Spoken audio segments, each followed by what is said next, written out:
On behalf of Akuno Sankofa Bay, you know what I'm saying? Jay, where you at? We're trying to help our people elevate. Hope. HOPE. We're giving them hope. We doing what we gotta do, you know.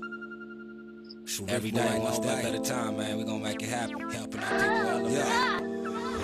Sometimes I practice focus, thought, and meditate. I'm trying to come with other ways to help our people elevate and seeking knowledge, make me levitate. The lifted mental state is what results from how we orchestrate. This for the family's sake. Let's self-reflect and self-evaluate.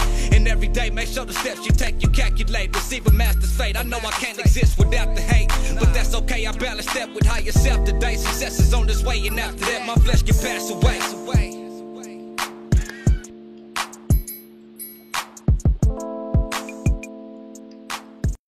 So peace, everyone. We'll go ahead and get started. This is Ujima Study Group, and where we meet every second and fourth Wednesdays, as I was saying. So we meet in the day because we missed the last Wednesday. So we'll be back next Wednesday with a recap. We'll do a recap of this next Wednesday, and then hopefully we get through this, and then we'll be able to start the new topic. Hopefully, but it may be a part 5. I'm not sure yet. And so we're the transatlantic slave trade claim. We're re-looking at it. We're reanalyzing the transatlantic slave trade claim. We know what they told us, and so we're using treaties. We're using treaties as the basis of our analysis of reanalyzing, and then it comes up other stuff, books, other books and dissertations on the topic.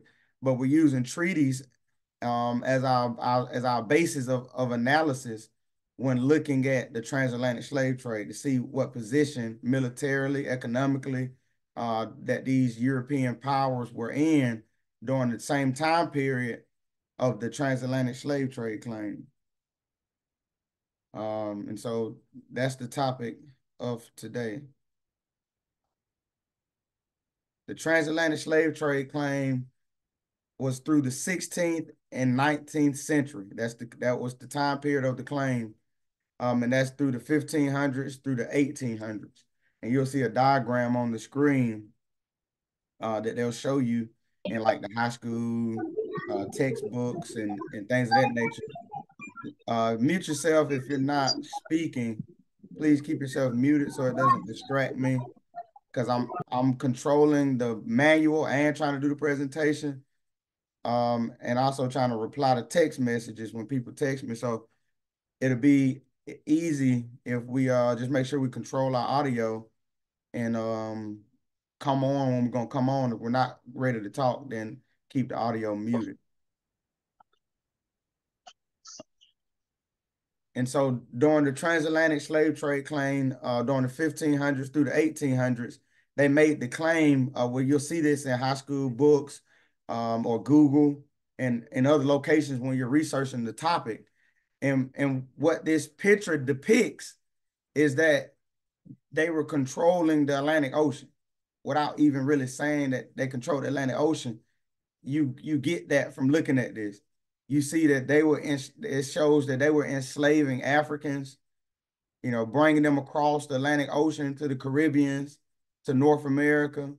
It shows that they were manufacturing goods, from Europe and trading and having, so that they control, at their will. Excuse me, Quality, there's a box in front of the picture. Okay, it's a lag. I think it's gonna. That wasn't there earlier. I think it's gonna disappear here. You can move it with your finger. It's not on my screen right now. I think it's a lag. Yeah, you can move it. You can move it with your finger on everybody's personal device. They can move it down. Oh, I can't. All right. Did it disappear? Yes. Okay. And so this picture is depicting that at their discretion, they were able to at will do what they wanted throughout the Atlantic during the 15, 16, 17, 1800s. And so that's why pictures are powerful, because they lead you to this, because the whole point was to get us to abandon the claim of the land. And so that's why this was manufactured. This is a tool that was manufactured to get us out of the mindset of land, of, you know, not this picture itself, but it leads us to get out of the mindset of land, because we was being traded. We from Africa. The Indians was over here. You know, we don't have a claim to the land. So this helps set the stage for them to be able to maintain that diaspora of thought as we grow older, because we go into their school systems and then we grow older with that same mindset, you know. And so now, as when we get into, you know, real estate and land ownership, we're groomed, we're ready to pay taxes, you know. And that's part of it. We're being tenants, or we're paying rent, and so we've been displaced, and the natural resources is the topic. And so by using diagrams such as this, they were able to shift our mind from where we dwell, from our allodial land. And so they put us in the African category, and now we left the claim. And now we left the claim to be able to be attached to the land, because we were connected to the claim that they brought forth to say that we was enslaved Africans that was brought over here from a slave ship. And so this map was used as a tool to transfer our thinking process and move it over into a position of them being empowered. And so that's a major tool, because you're able to attack generations to come by using tools like this. And so we're reanalyzing that. We're looking back at it using the treaties. We went over a lot of treaties in part 1, 2, and 3. And so if you didn't see those videos, I'll pull up another slide here where you're able to go back and see some of the recordings from the last one. So I won't go over this slide. This is the study group flyer. You can send this out. It has our website. It's a lag, so you all can't see it yet. It's so you gotta bear with me, give me a few minutes, and then it's gonna pull up the slide that I'm talking about currently.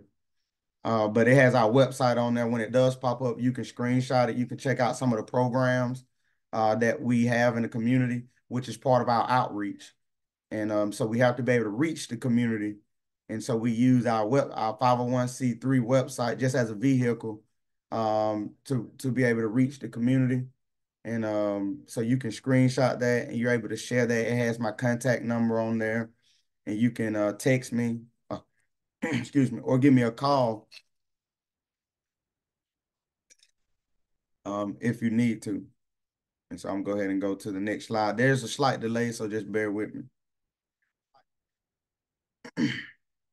On the next slide that's getting ready to come up, you'll see a little girl by the name of Ada harvesting at our community garden. And so she had a fresh harvest at Planet Roots Community Garden, and we're building trust with the next generation. And because I realized that there's a lack of trust amongst the people classified as Negro, Black, and color, even amongst Moors that know they're Moors. So even the Moors that know they're Moors lack trust. And so we're looking at just the trust component at this time where we're building trust with the future generations that's coming up. We're not telling them about their history at this time. We're not telling them, you know, about credit. We're just building trust. And that trust is, if you plant that seed, she started with us. So she was there when we first planted that seed. If you tend to your investment, if you tend to what you put out, and you believe in the process, you're able to harvest, you're able to receive what you put back in. And so she was able to harvest some bell peppers, and she was there at the seed stage. And so that was rewarding for her, and she built trust, and it was rewarding, and she built trust because she was able to reflect back on what we told her. You know, it worked. Now she has a bell pepper.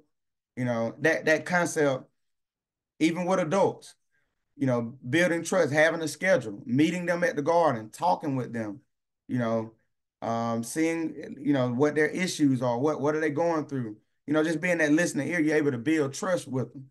You know, if, you know, you build trust because they don't have dinner to eat, we have care boxes. So we package our care boxes and we give them out daily. As we harvest at the garden, we give out our small care boxes daily. It consists of cucumber. You'll see photos probably on the next study group. But we have cucumbers, squash, we have beans, we have basil, we have put his underwear. watermelon, we have okra, we have eggplants, we have hot peppers, we have things of that nature. And so we put that in a care package and we give it out for free. But they're able to give a donation. If they're in the position to give a donation, then they can give that donation, but it's free. We give it out and in hopes that they will plant that seed back, because we're planting the seed, and that seed is trust. And so we're using the community garden to build trust, so that they're more inclined when they come on to the study groups. They don't think we're just a bunch of people getting together, just talking out of the side of our necks. They trust you. And so that's part of our community outreach, is building trust within our community, having systems so that we can build a rapport with the community. Because what we're trying to tell them is something opposite than their lifestyle. You want to come as a friend, not a foe. And so we don't want to come to them and it turn them off, because now we appear like the Moors that argue with people, or the Moors that's getting people locked up because we talking about pushing paperwork. So there's a lot of different angles that we got to clear up. There's a lot of different things that's been put out. So when you go to enlighten your brothers and sisters, there's all these obstacles in front. The Moors did this, the Moors, it's all kind of different obstacles. So that's why I come with them, just to be a trust, so they can know who I am personally. So to know, oh, so why would he even say that he a Moor? Because I see who he is as a person. So why would a person like him? And so now they got a sense of reason, and it's been effective. It's just slow walking. Why would a person like him? And so now they got a sense of reason, and it's been effective. It's just why would a person like him? I don't know why I started echoing. I don't know why I started echoing. Can y'all stay muted? I think somebody unmuted. Whatever they got going on is making it. But when you're ready to speak, please unmute though. But if you're not gonna speak at the time, then let's make sure we're kind of watching what's going on so we can be smooth. By mistake, I came in audit. Islam. So yeah, that was that. That box gonna come back up because I had to bring up the participants, but it'll disappear soon. That box probably pop back up on your screen, but it's a slight lag, so it'll disappear soon. So this is a conference that we went to in Waco, Texas, with the National Women in Ag, and as me and Brother Kono was talking about before everybody got on, was at this conference. There's women and men all across Morocco that we call North America. And they have came together, and the topic is agriculture. The topic of discussion is agriculture. So I'm building trust. I also want to learn about agriculture and how to get funding and obstacles to look forward to, and things of that nature. But I'm also building trust with them as well. And so it's a cohort of women all across Morocco who came together, and the topic is agriculture and self-sustainability with food. And one of the issues that they brought up that's on the table is funding. Funding is one of the issues, and a lot of the farmers being displaced, their land being taken, a lot of taxation, permits, certifications, guidelines to be able to grow and sell produce. And so you'll see legislation being used, the United States foreign legislation being used. You're seeing it activate, and why it's important for us to form political unity. They don't know the treaty side of it. And so, and as time progresses, I can be a presenter. I can talk about our community garden. I can talk about the agriculture and what's going on, but with a twist to it. And of course, we know that the twist is presenting our nationality, you know, and jurisdictions of laws. But as I always say, I'm a student myself, so I'm still learning, but I'm aware, I'm attentive, and I see what's going on. And so I'm building trust, you know, with these different factions all across Morocco. And this is just one of the photos. This particular lady was from I think she was in Florida, but she was running for sheriff somewhere. She was going to run for sheriff, so she's running for office. She thinks so. She thinks she's a United States citizen. So it's a lot of information we can bring to them to help advance what their interests already are. And so I was there to also learn, but also to see their interests. And so their interest is our interest, but they don't see that being attached to more. They don't see that being attached to nationality. So then it'd be our job to be able to present it, you know, in a fashion where they can receive it.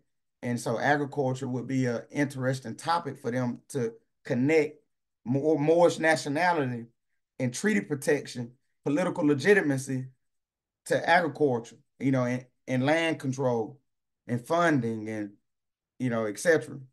And so that's good. That's good to be able to look at it like that. And so that's a picture that I wanted to show you. The next slide will come up here shortly. It was a soul event, and I had my smoothie trailer at the event. However, they wanted me to come speak on behalf of what Tribe Ujima, what we're doing in our community. And so we talked about the chess program. And the SOW stands for Strength of Women. This is all like last month type thing. It ain't last year. This all going on right now. And so the SOW it stands for Strength of Women. And so we talked about the chess program, the community garden, the community clean team, and some of the stuff we're trying to do, outreach and connect with the greater community. Let me send somebody this Zoom link. They say that they can't get on.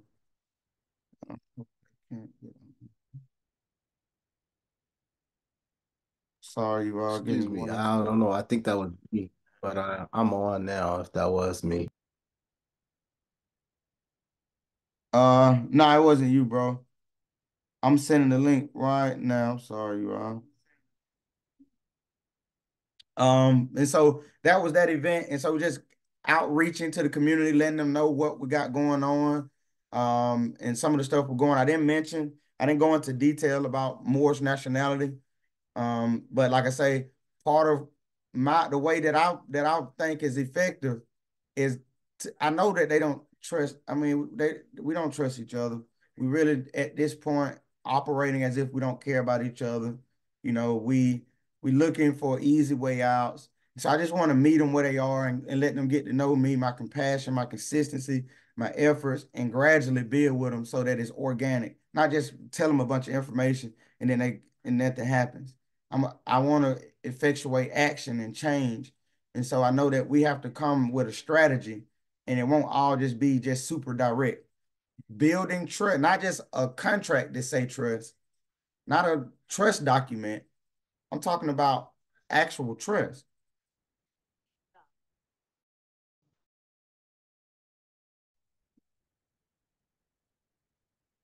All right, can you all hear me?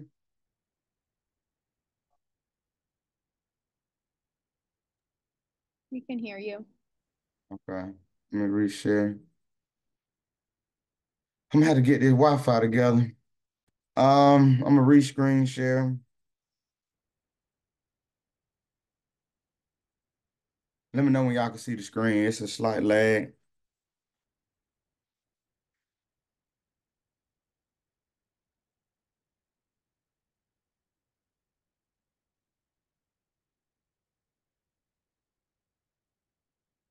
All right, well, until that comes back up, I'll just keep talking about the soul event and the trust that we're building. But I know a lot of people talk about trust and UCCs, and so I wanted to look at what just actual trust and not the document, where someone can trust in you, where we can have us a treasury, where every study group, we come up with a structure where every study group, we're able to take out some finance, whether it's one note, every study group, not today. I'm just sowing this seed into our minds. I don't know how we're going to do it. I don't know how the structure is going to be, who will hold the notes. But what I'm saying is it has to be a sense of trust, not just a paperwork trust.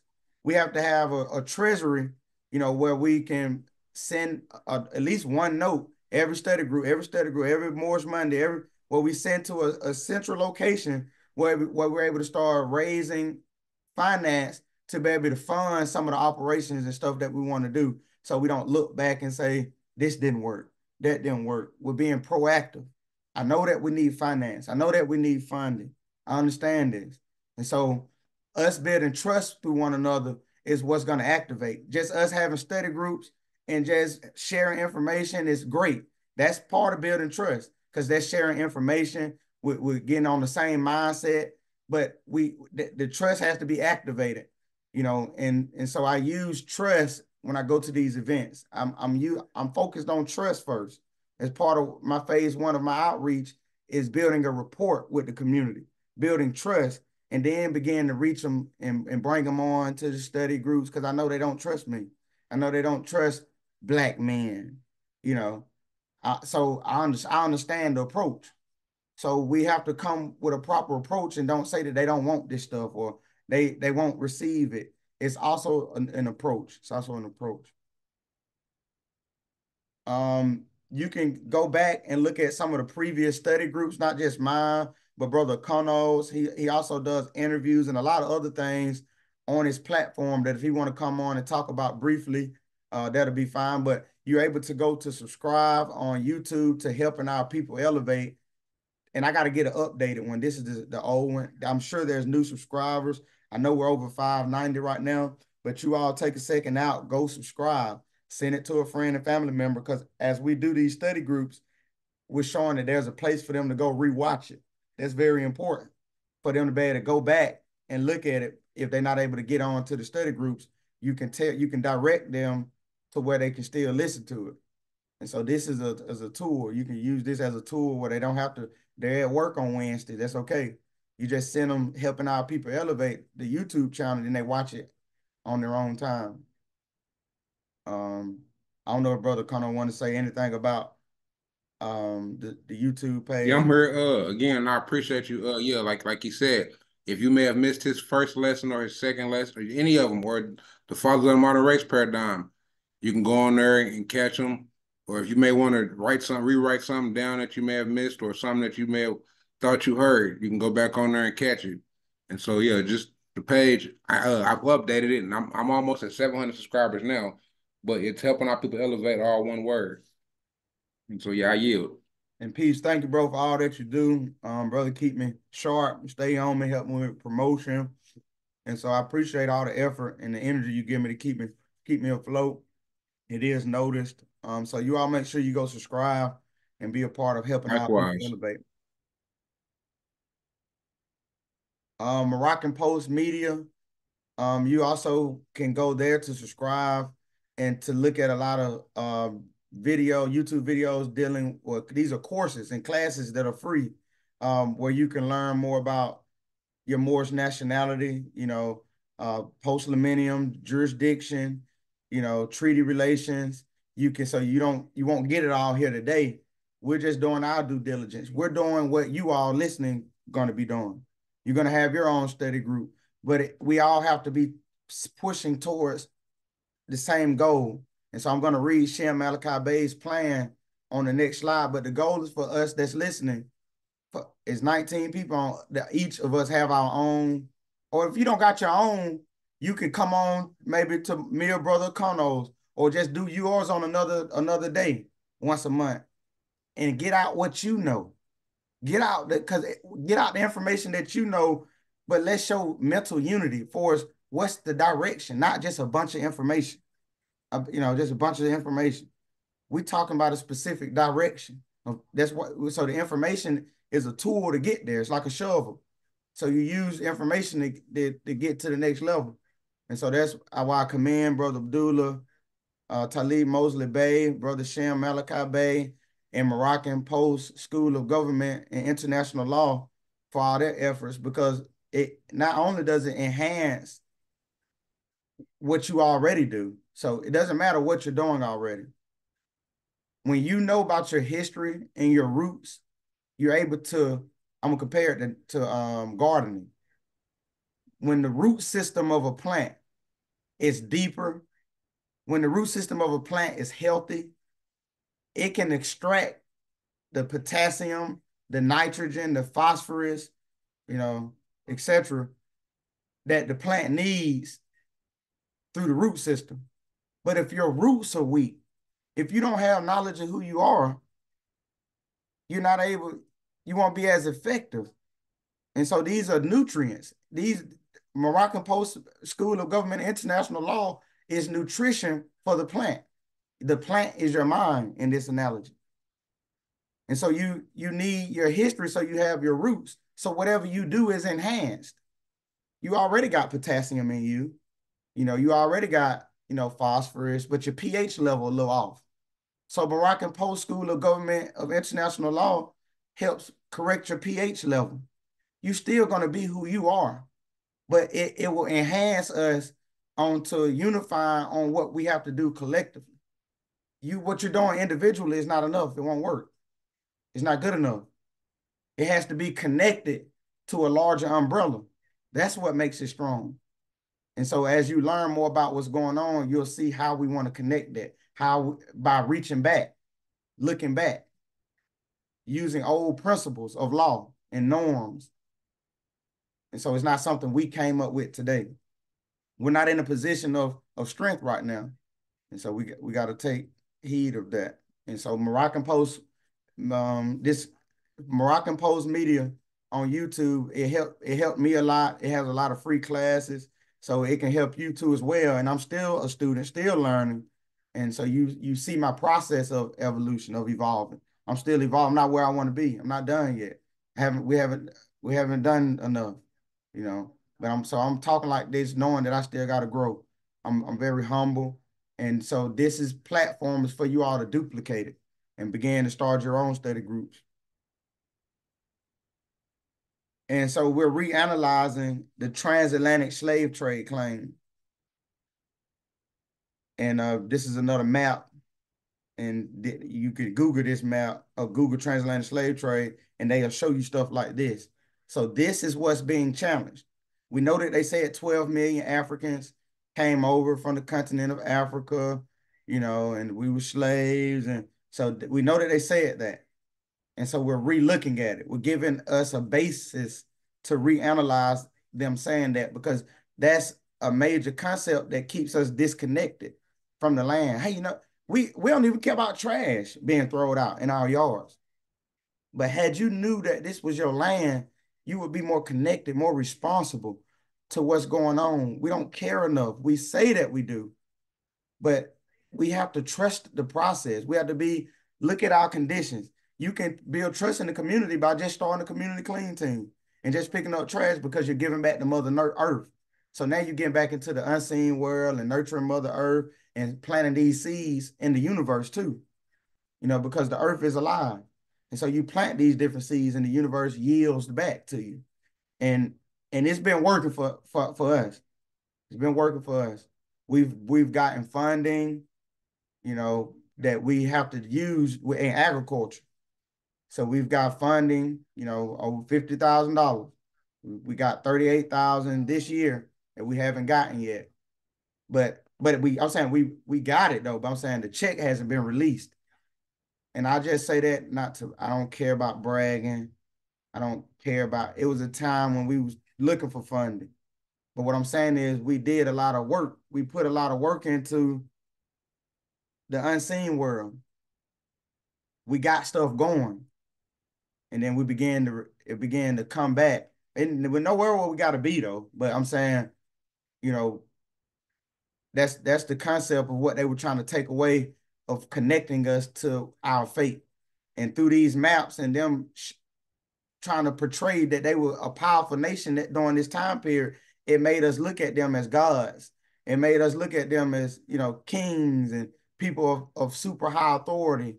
not people of giving you an illusion. We see them as just straight up powerful people in the sense that you're inferior though. We look at, so they using this perception to make themselves look like a giant when it's not really that.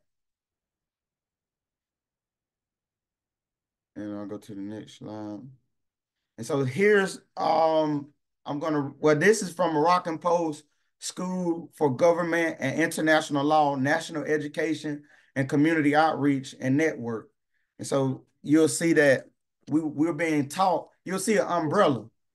So we're being taught by, this is structure though. This is good. You want to see this so that everybody's on one uniform mindset. I see a lot in the Moorish consciousness. Everybody got a lot of information, but it's not connected. It's not a web. It's not like nature. It's just a bunch of I can do it myself kind of guys. And so Moroccan Post School for Government and International Law and National Education, Community Outreach and Network gives us a direction. And so that's why you have the study group today, because what we're trying to do is be directed. As Tribal Ujima Study Group is being directed by Moroccan Post School for Government and International Law, so that we're all working together, that we're all moving forward together. And so I'm going to read these points so we can see where we're headed, what we're trying to do.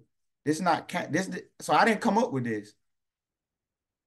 It's time for us to trust each other and begin to act on what has to be done. Be logical, review it, meditate, think about it, but not just, I got to be the guy I got to be the forefront. You really don't want to be in the front, no way, because it's going to get real, and so we got to build trust. And so number one is to facilitate education in the communities in Moorish nationality and national identity, consanguinity, Moorish history, Moorish culture, international law, Moorish treaty enforcement, diplomatic, consular relations, political science, and political philosophy, government and constitutional principles. 2, to develop study manuals. 3, to develop courses in preparing Moors for self-government. So we talking homes, you looking at, in a sense, yes, teaching your children, homeschooling your children, all that can be part of this. To develop courses in preparing Moors for Moorish treaty enforcement, diplomatic and consular relations. 5, to facilitate lecture series. And then 6, you'll see what we're doing now, to facilitate study groups. See how we work, that we're pushing towards something. So we all have that responsibility of looking at the points of what needs to be done and then following suit. Number 7, to facilitate community outreach liaisons. That's why I spent time talking about facilitating community outreach, because we have to all do it. And so that's why I took the time out to talk about that, because that's part of what we're being directed to do. Number 8, to facilitate the distribution of a community educational newspaper. Anybody got any questions or comments about this part of it? Or anything they want to add? I don't understand something, or why because this is what everybody got to do. The people that's listening today on Zoom they have to do number 6. It's not up to me and the Kono and Abdullah and the Shims, the DuPonts, and etc. So we all individually have something valuable. And so we have to be able to learn how to portray that in a PowerPoint format. Then you got to learn how to do that. You may not know how to do that, but don't let that be why you never do it. If you know you don't know how to take from your mind and put it on a PowerPoint presentation, then let's work. Let's learn how to do it. But we can't continue only to sit back and only come to the study groups. That's very valuable. But I'm just saying, I don't want that to be, that's the goal, for us to come and have a bunch of attendance on the study group. I don't want us to think that that's the goal. It's for us to be able to start our own study. I'm reading what we're supposed to do. So it's right here. Anybody want to add or say anything before I go to the next slide?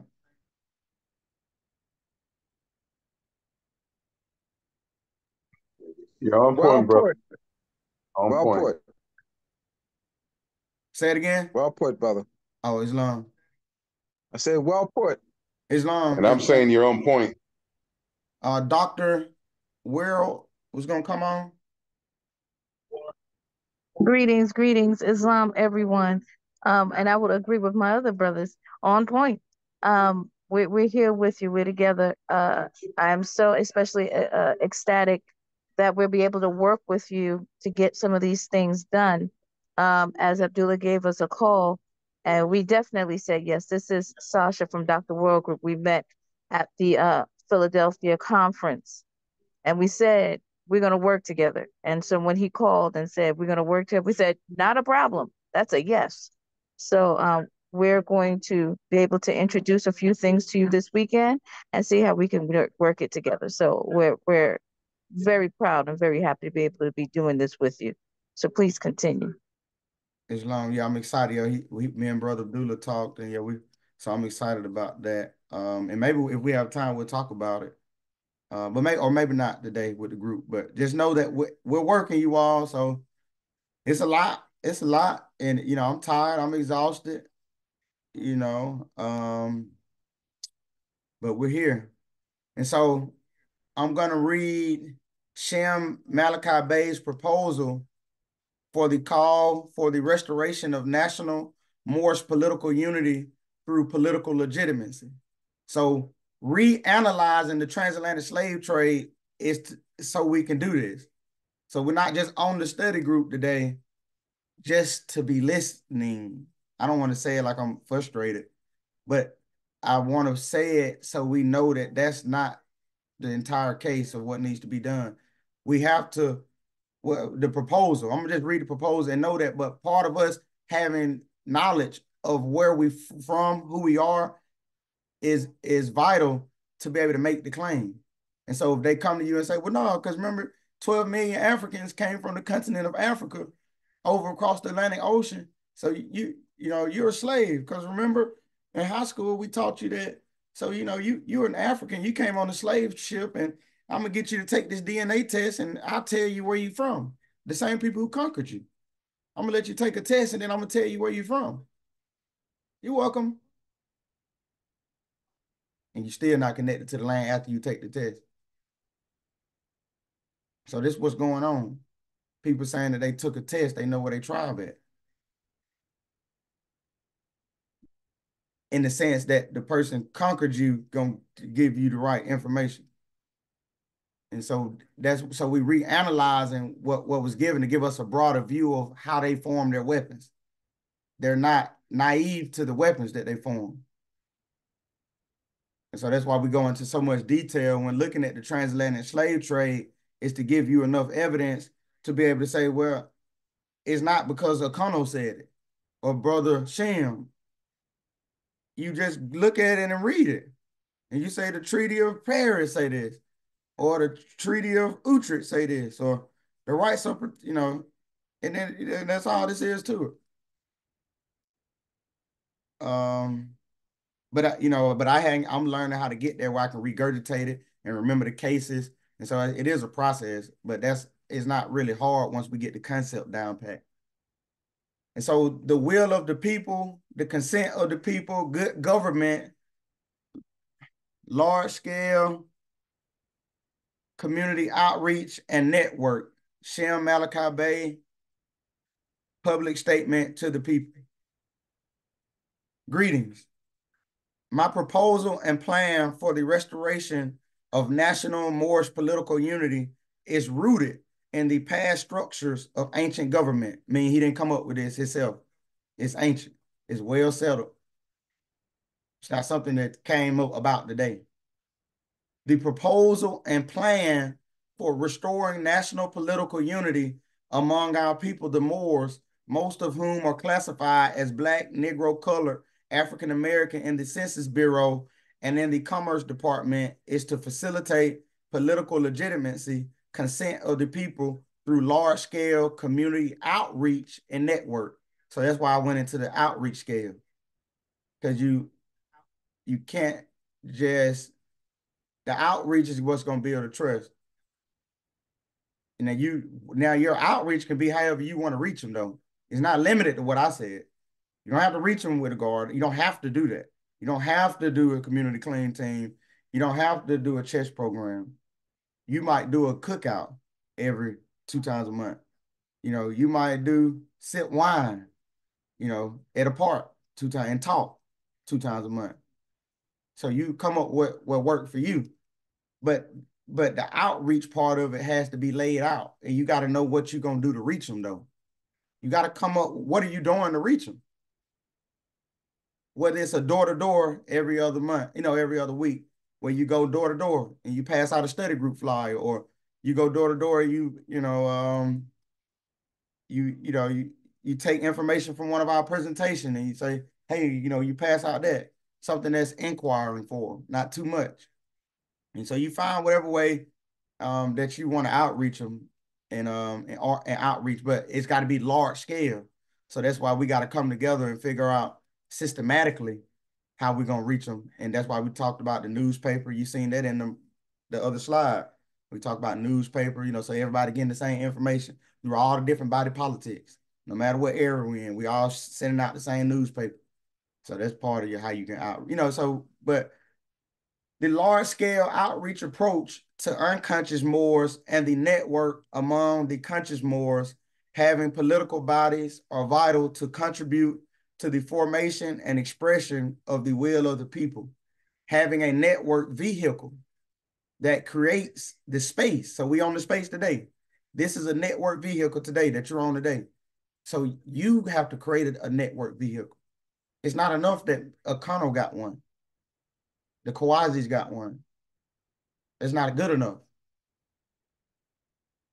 We can't settle for that. That's enough for me to just get on the study groups. And then the Moorish consciousness.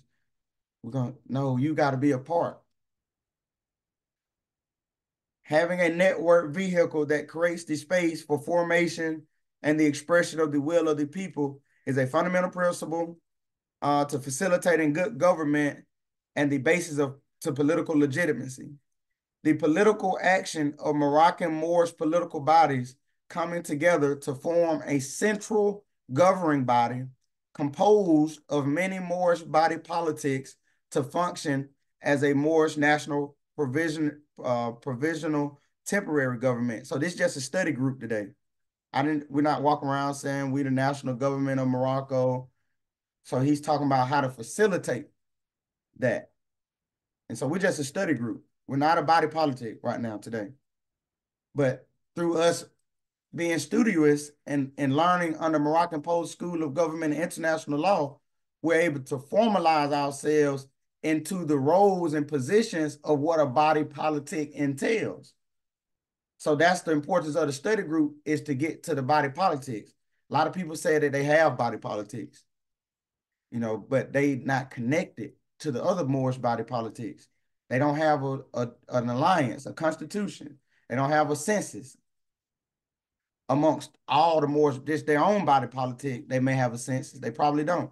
But so they don't care about connecting, or they don't have the plan.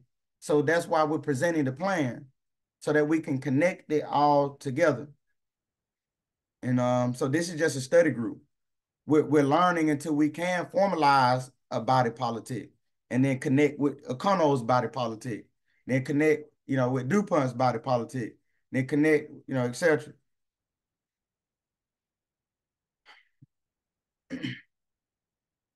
And then we elect officials to represent each body politic. But all this gonna be real trust. It ain't gonna be a document. It's not good enough. I don't want to fill out a document with you and just go file it somewhere. I want to see that we trust each other. I want to see us donating to the cause. 50 cents every study, something.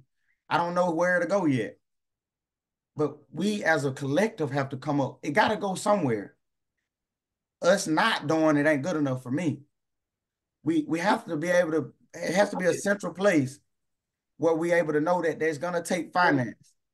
So we got to be able to donate that 50 cents. you know, that quarter, that 4 quarters. That's all. Just do just that. That's 1 quarter, 50 cents, $1, every study group. But we got to just figure out where it's gonna go. And so as a group, you know, that'll be presented eventually. I don't know the answer to that, but I'm gonna continue to plant that seed because I know it has to be done to do what we're trying to do. No other way around. And so that's why I want to plant that seed so that we know that it's going to be done eventually, but it'll take trust. You know, we have to have a committee, a board, you know, treasurer, you know, way a balance, Excel spreadsheet to be able to see how the funds are going. I know that's a lot, but that's what it's going to take to be able to get all this going. It's going to take your $1, your 1 note, every study group. I don't know where we'll send it yet. So just put it in a box. Just put it up. So when it do come, don't say, oh, I ain't know. You know, already now today, just put 2, 3 quarters in a box for this, what we doing. So then when the time comes, so we already started. We already doing. If you trust in what we're doing. And if you don't, that's what the outreach is about. That's why we're going to keep being on the study groups. You're going to trust us because we're sincere. We're not here to trick anybody. You know, we see what the issues are and what we're going through. We're suffering for some of the issues.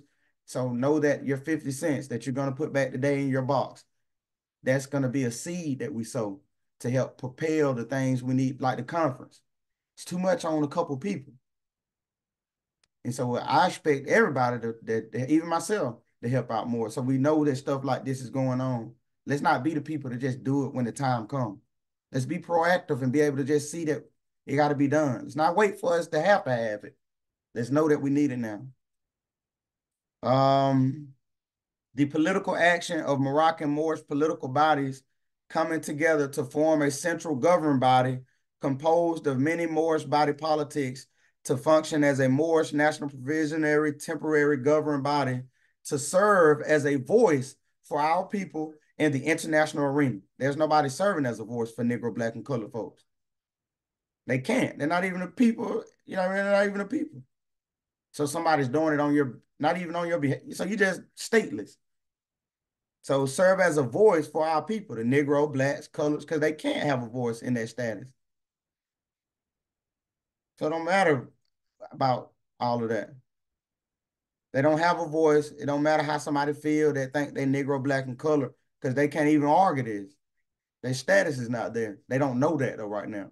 So that's why we formalize together and we begin to bring them in as we climb the levels of understanding, not just within ourselves, but with one another. You can have all the information in the world, but if you can't work with nobody, then how you gonna execute the plan? You gonna do it all yourself? You gonna be the sultan, the wazir, the dey, the bey, the consul, the military, the agriculturalist, the receptionist, you know, the treasurer, the secretary. And so it's enough to do. We all got to just play our own role towards the bigger cause. So that's the proposal that Shem is presenting.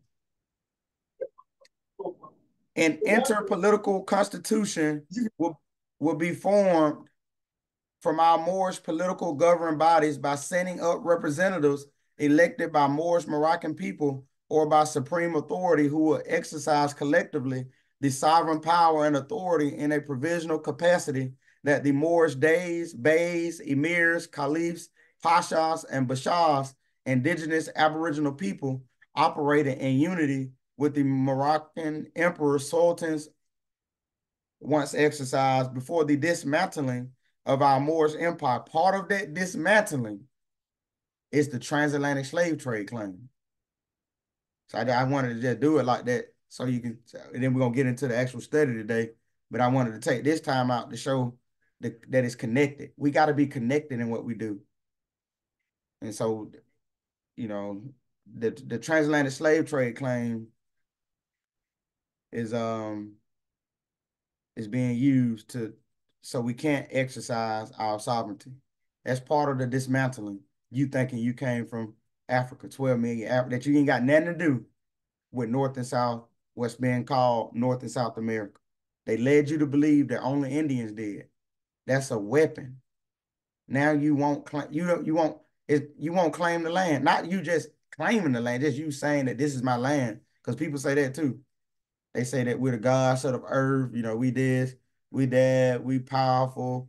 But the claim is made through political legitimacy, through coming together under you can't just saying it is not it's not really making the claim. You just saying this is my planet and this blah blah blah. And the ancient people of the earth, and we taught the Europeans this our land, and then you turn around and to go pay taxes about owning. So there's somebody who's delusional. They just talking. So the claim, this is the claim. So they're showing you in the statement how to make the claim. And it doesn't allow for individuals to do it. The Moorish empire and usurpation of our Moorish sovereignty due to conquest, subjugation, and colonization by the Empire of Spain, Portugal, France, England, Great Britain, Netherlands, Dutch Republic, Sweden, Denmark, Sardinia, and Belgium.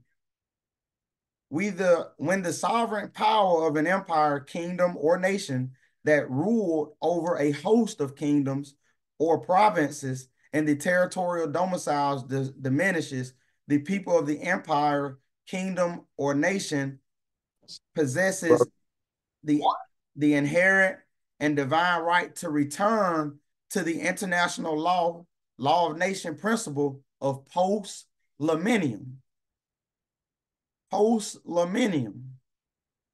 and reversion to sovereignty, recovery of law sovereignty, and self-determination and autonomy. That's another word that they mentioned with the National Women in Ag was autonomy. So all this can be brought in. It just got to be strategic. When the Moorish emperors relinquished their sovereign powers over the Moorish kingdoms and the territorial domiciles they once controlled, we the Moors have a right to govern among ourselves and form an interpolitical assembly with an interpolitical constitution that would take, I can't see the bottom part, that would take the sovereign power that the Moroccan Empire once claimed. The interpolitical constitution will be structured governmental body that regulates authority over all the Moorish political bodies, political bodies, politics, and states by the structured language and the interpolitical instrument. The interpolitical constitution will position us politically to re-establish, so it's not new, diplomacy and consular relations with the Empire of Spain, Portugal, France, Kingdom, Great Britain, Netherlands, Dutch Republic, Kingdom of Sweden, Denmark, Sardinia, Belgium, with which we negotiated treaties during the 15, 16, 17, 1800s. And some of you are all saying, what treaties? And those, so that's why you go to a Econo's page and all the pages that was mentioned. And you can you'll learn, if you begin to look at the YouTube videos, or if you need a specific videos, just read the title, the heading, and it'll lead you. But part 1, 2, and 3, we went over some of those treaties. Not a lot of them, but we went over some of those treaties in those sessions. So you can look at that if you get a chance to see how we had diplomacy with these various empires and nations. Moorish treaties prove that the Moroccan and Moor were predominant names. So you don't see Black, Negro, Indian, Israelite, or none of those terms in the military engagements so in the Moorish treaties, you won't see that those terms used that dominated the military engagements. You won't see Israelites, or Ethiopian. You'll see Moors, Ottomans, and Turks, etc. Mohammedans and things like that. But you see that the Moors were a powerful military though during the same time period that we were taught we wasn't in power, and even before that. And so that's what they took away from you. Moore's treaties proved that the names Morocco, Moor were predominant names that dominated the military engagement, wars, commercial, trading, mercantile, merchant, seafaring, diplomatic, and consular strategies, captivity, and ransoming strategies of the Empire of Spain, all the ones I mentioned. The enforcement of the ancient international law principle of restoring a people held against their will to their original condition before being placed into slavery, subjugation, servitude, captivity, and bondage, known as post-millennium, will place our people in the proper road to recover our Moorish estates, inheritance, land rights, natural resources, sovereignty, treaty protections, place in the family of nations, nationality, names, history, languages, genealogy, ancestral festivals, clothing, holidays, rituals, dances, celebrations, ceremonies, philosophies, and science of healing with the use of sound and herbs and the science of astronomy, the law of the stars. The United States Emancipation Proclamation of 1883, the 13th Amendment of 1885, the 14th Amendment of 1888, and the 15th Amendment of 1870 have been used as a political tool to disguise the continuation of slavery. So the Juneteenth is another disguise. Subjugation and captivity of our people. These United States legislation during the 1880s do not constitute the enforcement of the international law, laws of nation, remedy of restoring and returning a people. But I didn't go to Juneteenth and say you're not free. Because see, that wouldn't have been how you build trust. So I didn't go to a Juneteenth event and say, you're not free. You're not Negro, black, and colored. And so I went and celebrated, and built what? Trust. Remember, I'm putting that's important. But Juneteenth, they're not free though. But I didn't come at them like that. It is evident that the United States Emancipation Proclamation, 1883, 13th Amendment, 1885, 14th Amendment, 1888, and 5th Amendment, 1870, have not restored and returned us to our original. So the 14th Amendment, when they say that they citizens because of the 14th Amendment, you haven't been returned to your original condition. You still paying taxes to a foreign government. You still being lied to and sending your children to be lied to. You still not controlling your food system. So they give you poison as a new weapon. So since you don't do nothing but talk, we're going to give you poison because you don't do nothing but talk. So when I give you the poison, only thing you're going to do is talk about that I'm poisoning you. And so the 14th Amendment didn't restore that. It didn't restore Islam. Greetings. Oh. Islam. Picola Crusario here. Wonderful class. I just want to add, Kaze is right on point. Just some insight, or I should say some insight on an event that went on Saturday. We traveled, a few of us traveled up to Washington, D.C. To be part of I think it was a Juneteenth kind of event, but it was more or less based upon reparations. Had some keynote speakers, some talking heads. And it was full, probably not as full as I thought it would be, but we got a chance to be present as Moors. Some Moors not have had direct dialogue. I can tell you that we had the tent set up center mass, pretty much center mass the field, and we were asked to move that tent and move it, from what I understand, on the outer flank where there was a distinction made between their property and us not being on their property. So, like I said, there's a lot of what wasn't said, but being present, I believe that we are very visible, and for the people that know who the Moors stand for, what the Moors stand for, meaning standing, firmly on the fact that this is Morocco and that some people do have to catch up to that. But for us who know that, we will be standing strong, wherever we go. So I just want to put that out there.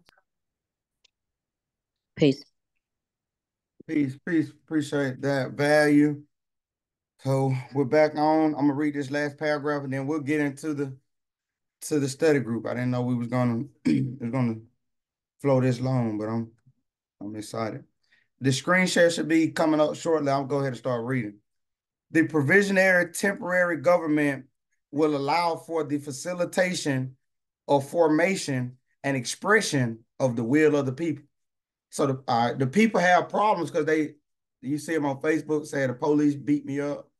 They say, the police came and took my child.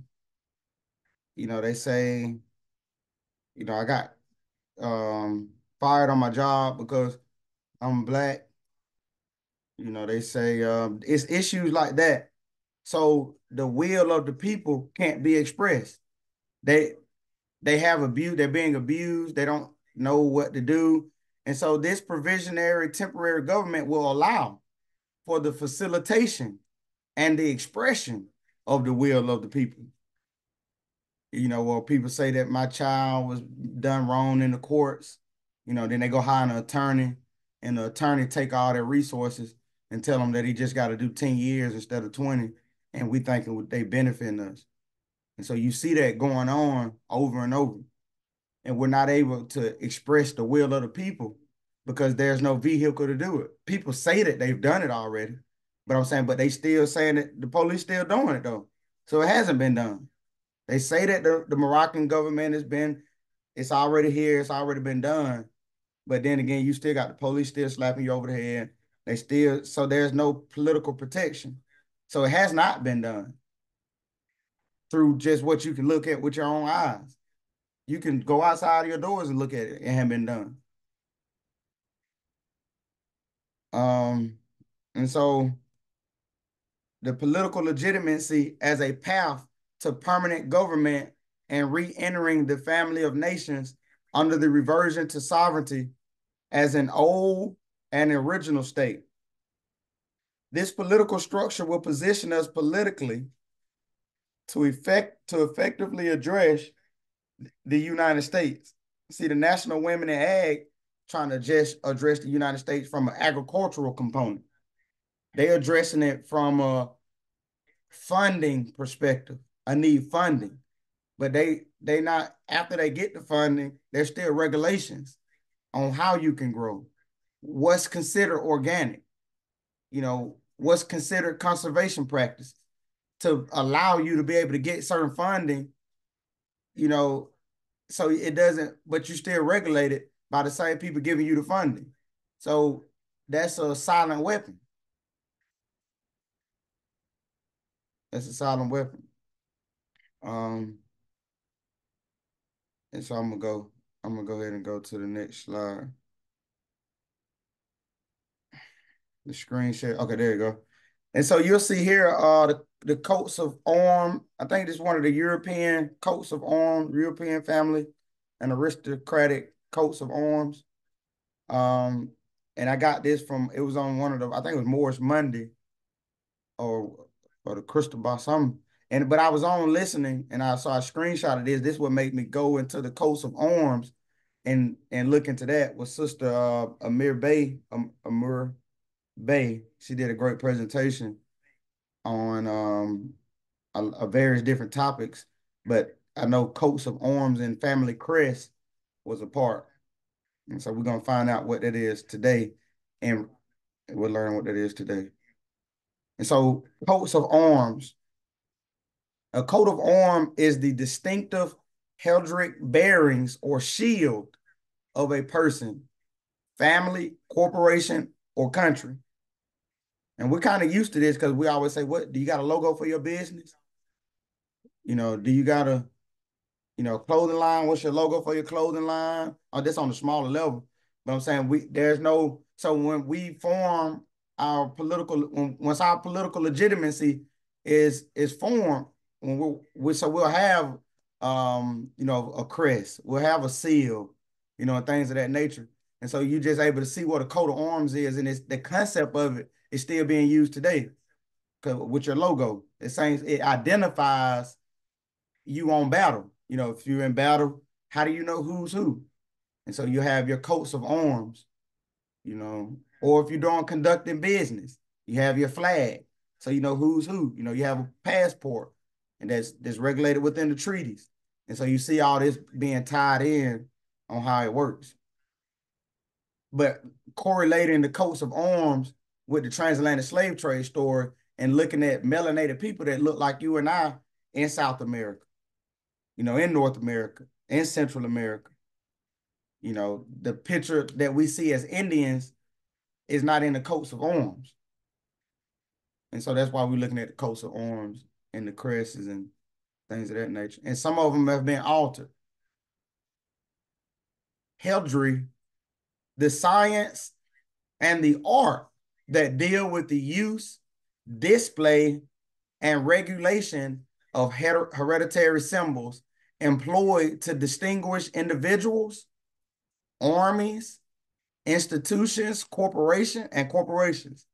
Those symbols, which originated as identification devices on flags and shields, are called armorial bearings. Strictly defined heraldry denotes that which pertains to the office and duty of a heraldry, that part of his work dealings with armorial bearings is properly termed armory. But in general usage, heraldry has come to mean the same as armory. You can't see that yet because I think it's a delay. So I'm sorry about that. And then whenever it comes up, you'll see another coat of arms. You'll see the fez. You'll see the Moorish fez in this coat of arms. But since it's a delay, you all can't see it.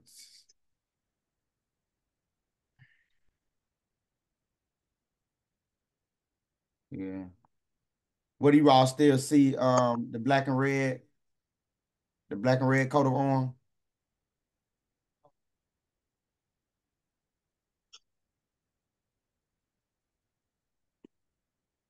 Can y'all see the screen now?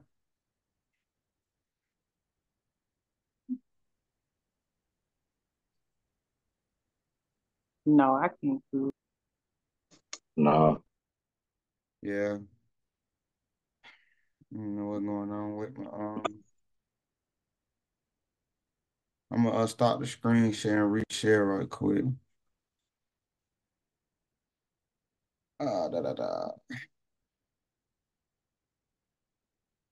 Give me 1 second. Patience is a virtue. Let's see here. Screen share. Let's see.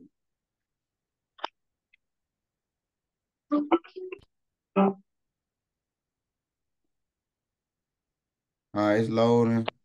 But when it do come up, you'll see in the coats of arm, it has the fez. And then so we know about the Moorish fez and what that means. But this is in South America though. And so you're able to look at, you see culture and in the crest. You see cultures in the crest. Government, the fez represents government. I'm gonna go to the next slide. It's another coat of arm. It has a melanated sister on it. And that was in Europe, the Europe coats of arms as well, from Sister Amura Bay from her presentation. And then you have Argentina. There's a crest up of Argentina, which is in South America, and you'll see the fez. You'll see the sun. And you'll see, nature embodied in it. And so later in the presentation, I was going to connect the Iroquois, the Great Binding Law of Peace, and read their constitution. And you'll see in their constitution, they call them the Iroquois Indians, which was really the Haudenosaunee Moors. And you'll see in their constitution how they use nature. And you'll see them talk about, the deer's antler, and the shade of this tree, stuff like that. And so you'll see that, though, that concept can be seen in the coats of arms in South America. And so you see culture within the what they used in battle. You can see similarity of culture that is not so disconnected. It's just that they never put it in perspective so that we could see ourselves all throughout North and South America and the adjoining islands. And there's another coat of orange. You'll see an eagle, and that's for Bolivia. And like I say, you'll see a lot of nature. You see the tree. You'll see the colors, red, green, yellow, and black. You also see the fez. And this is Bolivia, and that's in South, what's known today as South America. I hate that the screen share is not working. I'm gonna try to stop the screen share one more time.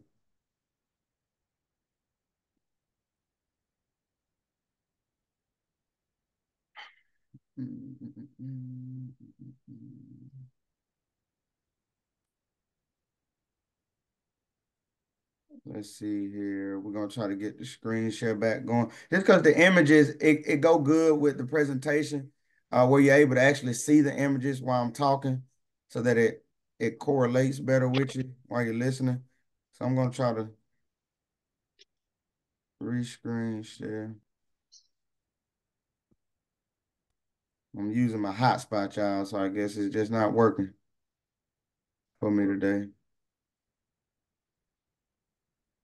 Now my PowerPoint loading up slow. I can't see the PowerPoint.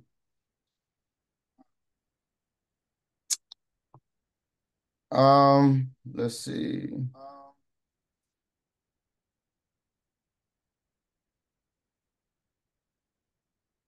So I may have to let's talk about the other Moorish body politics. Are there other Moorish body politics that's in the making, or study groups that's in the making of forming a Moorish body politic? And what's your progress? What's holding you back? What do you need help with to get started?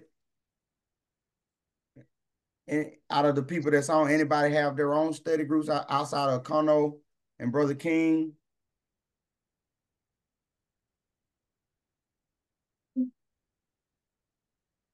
And why not? Why isn't anybody saying anything? What's stopping us from starting our study? Let's ask that then. So nobody besides Brother Kono and Brother King and myself have a study group because nobody said it. This is Louisa Flores from New York. We have Raheem brought that to me some months ago, and we've been working on it as far as bringing Abdullah Bey and a few others to come speak on platforms and events. So now we're moving even further. Next step is we're starting introduction last Thursday, and we're going to continue it tomorrow as far as moving forward for us to have one here in New York City. So we got to learn from the best, because I'm learning the language, and we have to be a perfect common copy. So we are learning for one of the best from the groups, which is Abdullah Bey, and he has agreed to give us his expertise and his time. So he will be speaking to a group here in East New York, East Coast New York, tomorrow once again on our Zoom Thursday. And that was, I had to collaborate with others because I have a Zoom We have different kinds of meetings every week for myself. So I had to collaborate with the other groups that are interested of learning and having a group session and settings here in New York. To start off, they had to agree to, we had all had to agree to change, drop our Thursday meetings for us to start learning the Moorish laws and to have our own group here in New York City. So that we're gonna continue that on Thursday. And next month, Abdullah Bey will be present at our 5-day New Year event in Brooklyn. So he will have the floor um, um, early day and in the evening, as well as he can bring the books, his books. He has free access. He didn't have to pay for anything. Um, as well as collaborating with all the leaders here in New York City. So that is what we've been doing, and we're looking forward for our growth. Islam. And I heard what she mentioned, she had to drop something to do something additional. So sacrifice is a part of what we're gonna have to exercise. Sacrifice is something that we're used to doing. The routines and habits have to be broken. So we're Yes. able to have time to do a study group. A lot of us don't have time. So something is Well, it's the cut out in it's so growth is you have to let go of other things that's not important at all, that's not fruitful. So this here learning and understanding the language of law and where we dropped from and came from and lost, we have to put in what's more important moving on in the future in order to have real growth. So it's not even sacrificing, it's self growth of changing, leaving things alone that doesn't work and it's not fruitful, and replacing it into things that's more valuable, more value of a life, so that we are moving forward to protect our children's future for many years to come. And that has to be now, because I don't think anyone in the future is going to be there for our children when we pass on. So that's my significance of being a part of this group, to make the change. I've said it so many times. If one person can make a change in all these courthouses by themselves, not knowing anything, but you've been living it, not even speaking the correct language, but you've been exercising it, you've been living it. So what is wrong with us moving forward together strong on one accord to save our children's future for centuries to come, not just my grandchildren, but way beyond after them. So that is why I'm here. Is to move forward. I've worked with other nationalities, and we are the only group that don't think 10 generations from now.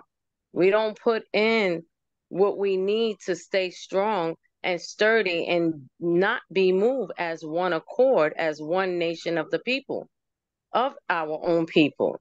And we have to do the work. So that is why I'm here and moving forward and taking out what's not important.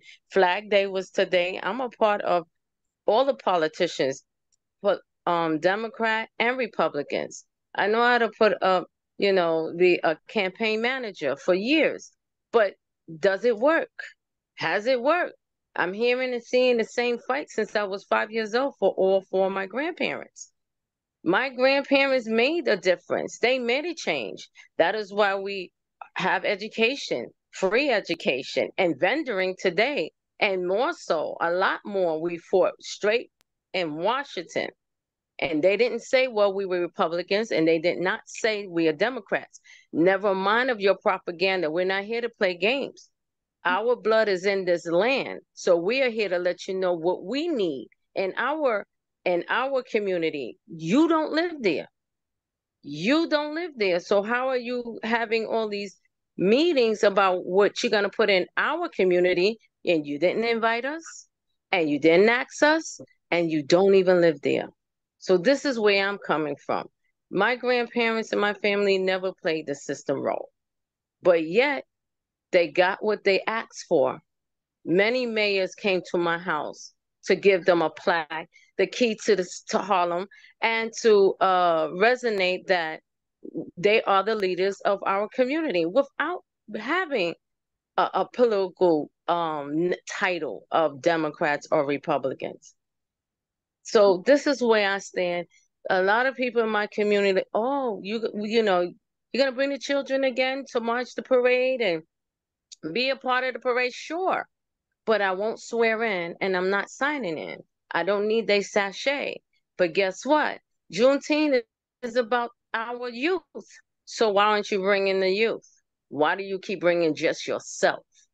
Why aren't you bringing the classrooms, the centers, these new up and coming teachers? I picked 4 young brothers as coaches and teachers, and they came with their students. Whoever came early, they took care of them, gave them their breakfast. They all got their T-shirts and they marched. And because they volunteer through me, they still got fed free food and was able to take groceries home after the march. I brought a lot of celebrities and performers. You see them all over TV over and over in every news station, you know, not to cut and you off. these are Black brothers who are not being acknowledged by our own people. So I brought them in, and they did a great job performing with their drums. Not to cut you off. If somebody else wanted to speak, but I appreciate everything that you said. Before I digress, okay, I don't speak at all. I usually don't speak. But my point was, I was saying what was been the systematic way. Even your own people block you out. Your own brothers and sisters are the problem. And still, we press forward to get the knowledge heard, the truth be told. We still educate them no matter what and still treat them with grace and love. But they are the ones who are the main ones that will block you. We all in this together, yes. But are we really doing it in real time, real life, and real actions? The results matter. Results, not those good words that sound great, but we have to put into action that we have good results. That was my point of saying all those words that I just said. Now I digress. Islam, well received. We appreciate the value. Brother Hell Bell, you had your hand raised. Islam. This is Commander Bell. Islam to the Mobites. Islam to the nobles. Me and Mobitis Pecola is also working in New York Territory to be able to institute the Shem Malachi and Abdullah Bey plan. We have constant conference calls about how it's being moved, how the people are moving with it, and how people are participating in it. And we do have him lined up for Brooklyn on September 10th. We also going to be bringing him to the Schomburg Center for Asiatic Culture and Research. But we also want to bring Moorish Science Temple of America here in Harlem also. We have a brother that used to run a temple here, and he's dealing with some physical injuries right now. He's not too keen on civics, the civics part of Moorish science, but we can slowly but surely convince him that it's much needed at a certain time when we feel people are ready to be able to utilize these teachings in the proper manner that they're supposed to be utilized, because I see every single day that I run into Moors that have knowledge, but they don't apply it to their lifestyles. And even some people who refer themselves as Negro, Black, colored, African American seem to be doing better than a lot of these brothers that and Mobites that I run into on a day-to-day basis. So I think that it's not only law that we have to be a student, but we have to understand the political structure, and we have to be able to create our own seats so we can sit in these seats without any type of Albion molestation or influence, period. But in order for us to be able to do that, we have to be able to make a sacrifice and be able to want to fund these seats ourselves and get the next generation, which is the youth, to be able to want to be shareholders and investors of their own future. We have the spending and buying power. I think it's 1.7 trillion or 2.2 trillion. So we have to be able to convince the people to want to invest in themselves instead of, trying to work with the Albion. Because I want the Albion gone. If we go to the UCCJ, I want them gone. I know that, you might have some wars that want partial, but I want them gone.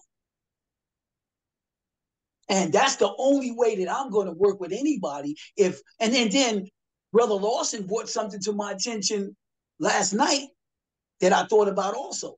He said, well, when they go, who do we get to replace them? Do we have enough competent, not-minded brothers and sisters or nobles and Mobites to be able to take their place in government? But what I'm seeing is if we got brothers and sisters that get this science and then they can't apply the sciences to the realities that we live under, then I'm trying to figure out what's the point. So I'm all for the speaking and I'm all for getting the knowledge, but I think what needs to be taught the most is how to apply it to the realities that we face on a day-to-day basis. And as Louisa says, in the future. Islam. Yeah.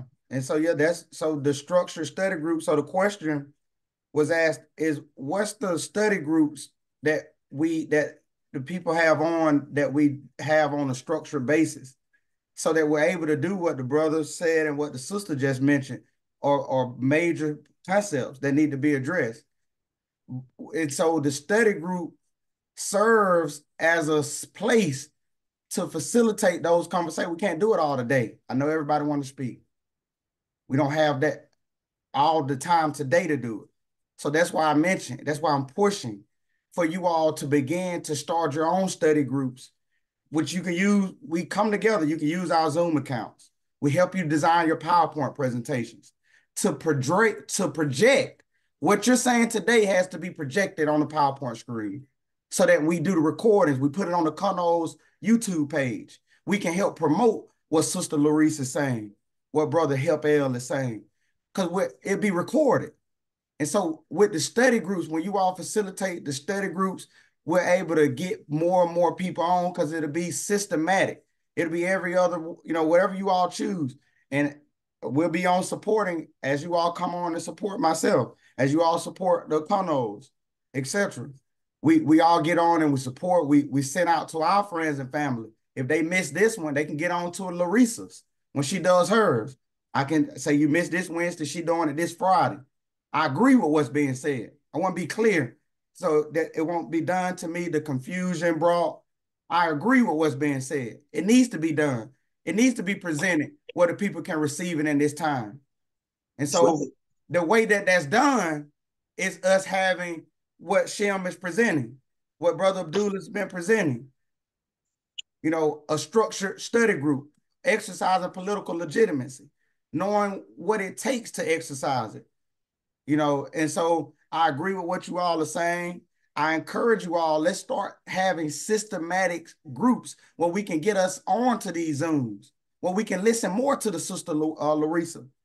She's saying she's dropping jewels. I don't want to rush her wisdom, but we only can be on so long. So I challenge you, Sister Larissa. I challenge you, Brother L, that just came on. Start a study group on a consistent basis. I'll help you create the Zoom link. I'll help you do the PowerPoint. Don't just let me say that. Challenge me. Start the study group. Start the whatever it's going to be, where we're able to get on and hear more of your wisdom. I'm saying that we need to hear more of that. I agree. I want to be clear so that everybody listening won't think that it was confusion that was just brought. I'm in agreement. I'm in accordance. So I challenge you all for what you just said to start your consistent study group. Make it known so we can come on and hear your wisdom more. Is there anybody else on that already has their study group or that's starting their study group that you have obstacles or that you have problems that you're running into?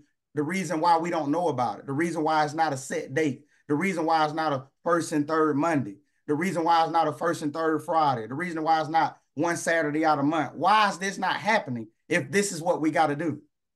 So we have to build structure behind what we say on the Zooms.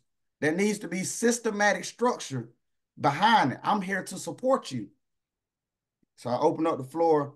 Are there any other study groups that we don't know about? Or if you don't have one, why don't you have one? What's stopping you? Do you need to learn a little bit more? You know, because we're not going to go more into the presentation. We're going to end it at this conversation. You know, so that's the question I want to raise. And I challenge you all who just spoke. Help, let me help, you know, but I open that question to others. And why you haven't started your study group, or have you already started it? And can it be made known so maybe we can help promote it in our channels?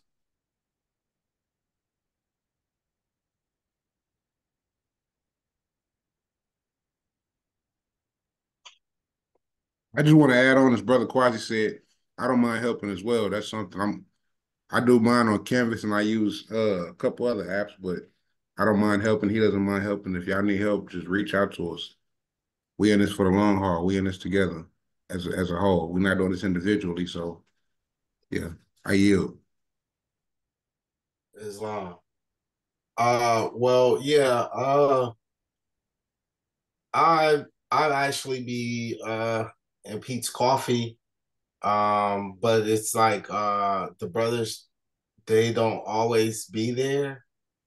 So, you know, and I would like to actually be able to share some of the stuff like on a regular basis instead of just like, oh, I just see you today. Oh, yeah, oh, let me get on real quick. Let's share this. So I'm going to focus on that and meet up with the brothers too. Probably if they be there tomorrow to try to figure a regular time to where we can actually be able to have a study group and to let them know about it too. So they would like to see if they would like to participate, but I'm quite sure they would because that's what they're there for. They actually been there longer than me, so I'm just now coming in the picture about 2 or 3 years ago. So yeah, I would definitely look into that and would love to be a part of being on here more often to where it's scheduled. Yes, go ahead. If you need to utilize Zoom, you have one, you can utilize ours for free of charge. Don't let, if you got Zoom, be a part of the issue. You can utilize Zoom whenever you need it. You just let me know, and you can get on, you can record, you can be on as long as you want. So you do have access to the full usage of Zoom to facilitate your study group. Like Brother Akano said, if you need help learning, don't start when you're perfect.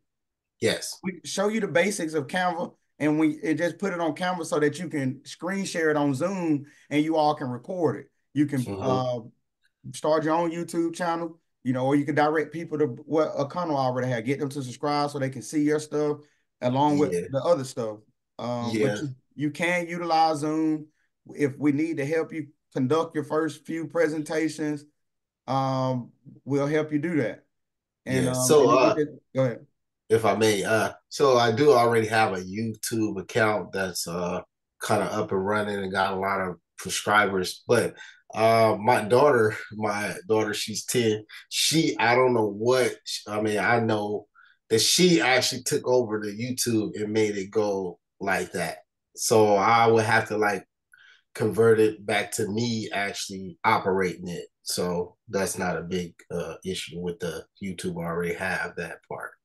So yeah, I'll just connect with you more often so that way we can actually make this become a reality for us on my part. I'm gonna post my number in the chat. Okay. And like I said, I'll help you do your present, come up with what I can do, I'll do it. Okay. All right. Thank you so much. I appreciate it. Islam. Islam. Anybody else like they got a story like that, something that they're doing, already doing, maybe that we can help. We don't have all the answers, but what I'm saying, what we do have, we stand in it, so you can also use it. Don't let you not having a Zoom or not know how to use Canva or PowerPoint be the issue, because you can use it. So, we got to kind of talk, or why don't we have more study groups formed? What's the obstacle? What's the line that's separating you starting start once a month for the next, just do that once a month and dedicate yourself to it. Be serious with yourself. And so that we're able to push the people to hear what you got to say. But just if we randomly, I'm gonna be on here on the 10th of November. Then after that, you ain't on until March of 2025. That's cool. But we got to show the people organized structure. And so anybody else starting a study group, they need help, or why are we not, if we know all this stuff to do, it's all right. So is starting a study group not necessary? Do you feel like starting a study group is not necessary? There's no need. There's other stuff that you can do, or, kind of just let's talk, maybe another 10 minutes to kind of see where everybody is, because it's a lot that we know we got to do, but communication has to be part of to facilitate it. We have to be on the same political accord. That's what Shem is saying in his statement. Whatever that you're trying to do, we have to bring it under a political umbrella so that we're protected by the trust of one another and international law. We form a treaty with one another. But in order for us to do that, we have to educate the people around us on a systematic basis. When you go to your job at 6 a.m. every day. You go to the bus stop, it come every day at 3:30, or whenever it come on that set schedule. We have to move with set schedules. That's the challenge today. Not to get on here to argue with somebody. I love everybody here today. Give you my very life. But for us to facilitate it, we can't be afraid to challenge each other. Don't be a yes man. None of that. But together we're able to do this. And so anybody else though want to talk about their study group, why they haven't started it? There's no need to start one, or just to build dialogue for somebody who hasn't spoken.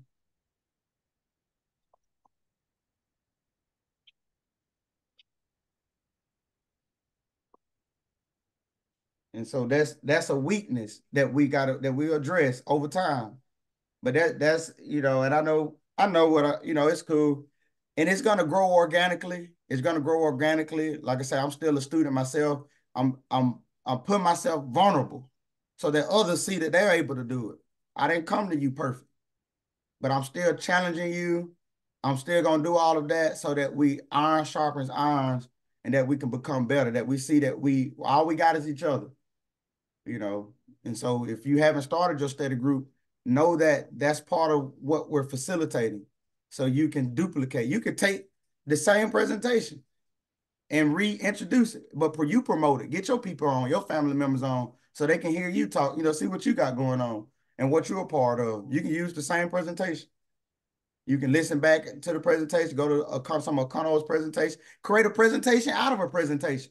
So let's say you learning, you're new to this, and you say, I haven't started my study group because I don't know enough yet. All right, so this is how you do it. whatever we present, take something out of our presentation that you don't know. Mesoamerica. You take the word Mesoamerica and tell us about it. Research Mesoamerica or research, post-millennium, just find something that you don't know. And that's your presentation. When you research and you find out the answer, you put images next to it. You type out what you're saying, what people got on today and said, we need each other. Then you type it on the screen. We need each other. Then you show examples of why we need each other. And then you show constant treaties where we protected each other.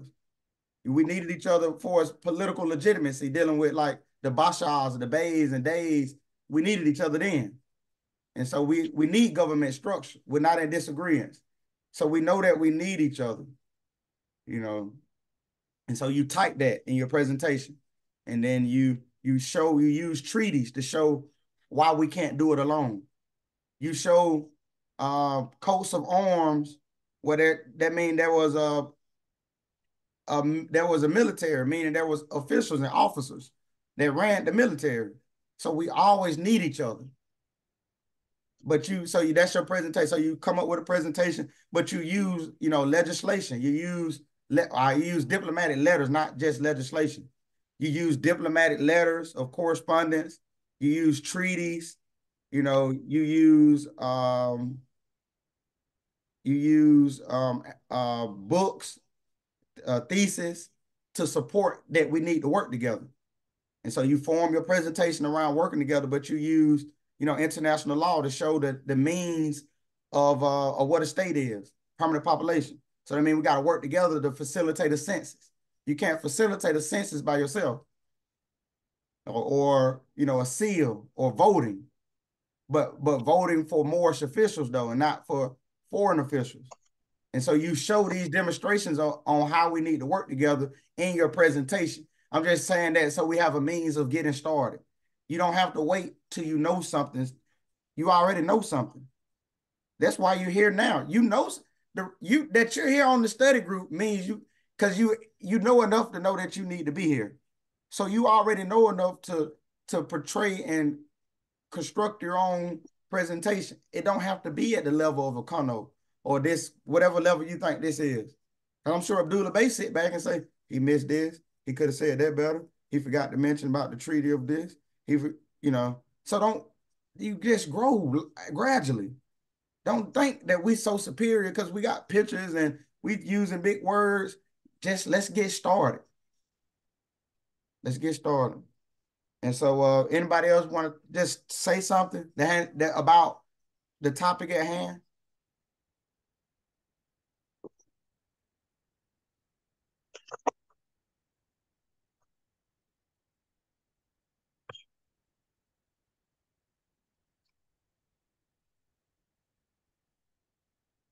And I mean, do these study groups, are we going in and are you all receiving value? Should I try something different, something new, something different?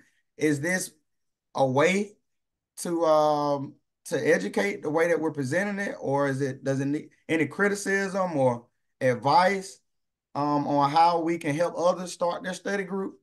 Or I just kind of talk a few more minutes before we depart.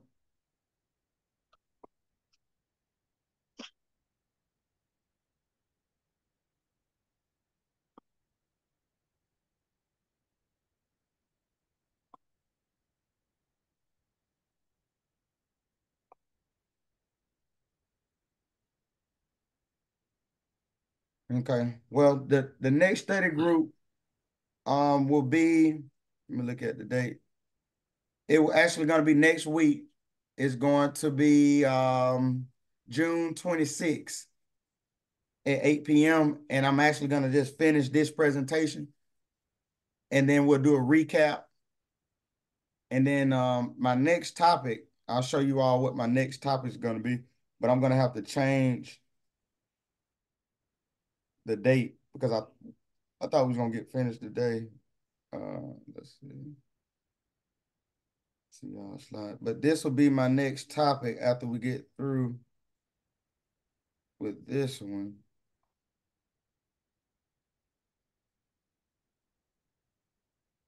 I want to be useful. I want to see us progress and grow and not just be limited to arguing and finding ways to debate. I want us to exercise who we are in real time, in real life, and learn how to resolve what we got going on for the higher cause. You know, being selfless and courageous. You know, and so I just ask them questions and try to facilitate communication, because as with my experience, I learned that without communication, people start to depend on one or two people, and they think that it's all based on what they think is based on. But together, we hold a vast information. You know, I may miss something. You know, somebody else may miss something. But us bringing out what we do know, that even if you think it's not valuable, see, that's us not seeing our own value. You are valuable. And so only thing I'm doing is presenting the little bit I got, you know, what is big or little to you, that I'm just presenting that, you know, but all of us have to do this.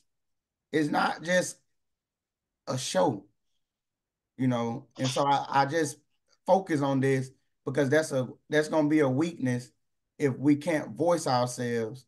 So you practice. This is your practice realm where you get on with us.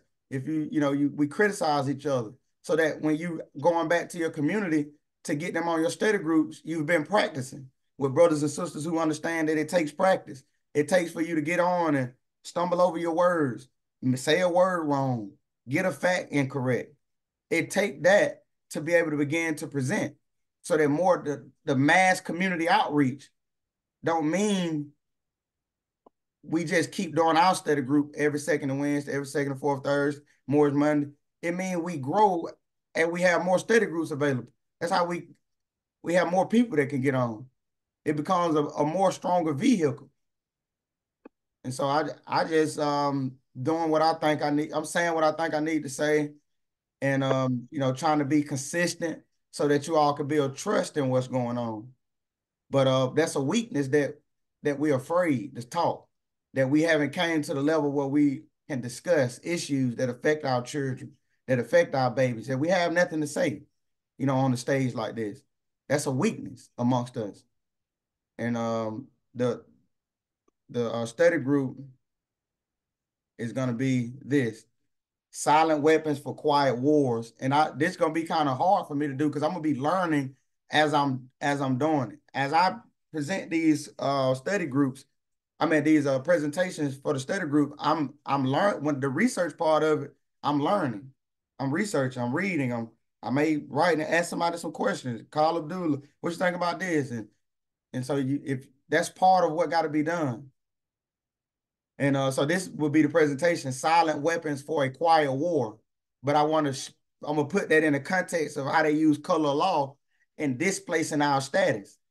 So I don't want to just jump right over just totally to silent weapons and get off topic. A lot of times we have conversations or study groups, or we have people see they go live, they talking about UCCs, and it's not structured information. We also got to be structured in what we're presenting. So, because people are going to criticize every little bit, and so when you do create your study groups, already have the topic, so you can promote it. You already had a topic set up, and make sure that the topic is in line with what I showed you earlier with the Moroccan Post School of Government. It listed what need to be done. Let's not try to just keep doing something new. And so we need each other. We need each other. And so I need you to start your study group. I need you to set a date and stick to your date, where you say what you said today on your platform, on our Zoom. You can use our Zoom. I don't care how I'm saying, but we need each other. And so that's what we need. We need structure. Kimberly raised her hand. You can come on, Kimberly, if you got something to say.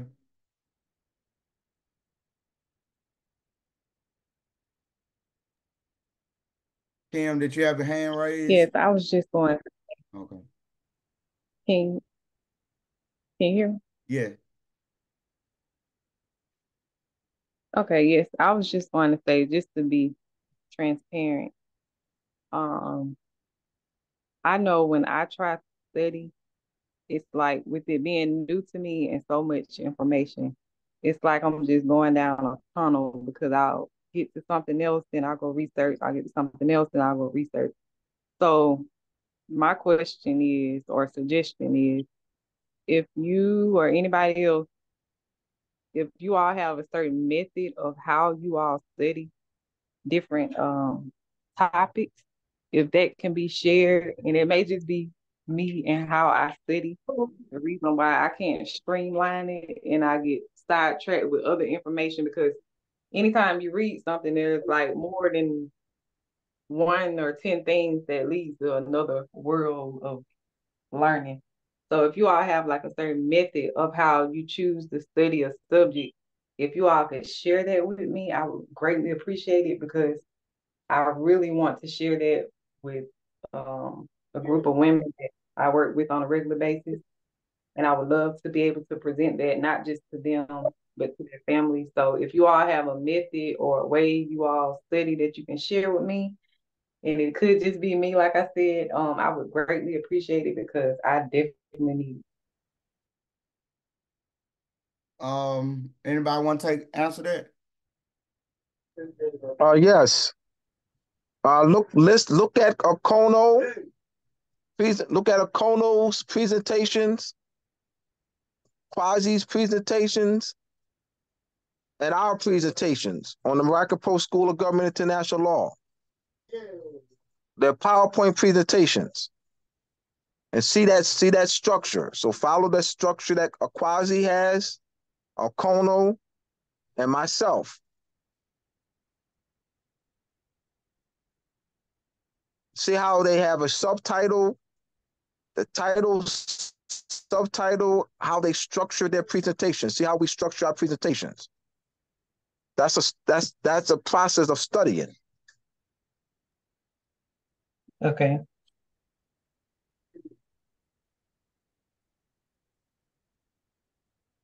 Use etymology. You know, if you just you're gonna grow with your own how you do it. It's not like a certain way. The way that I study, like if I'm creating this PowerPoint, and I say, okay, transatlantic slave trade. So the first thing I would do is, okay, in order for us to re-examine the transatlantic slave trade, we got to first know what's the transatlantic slave trade.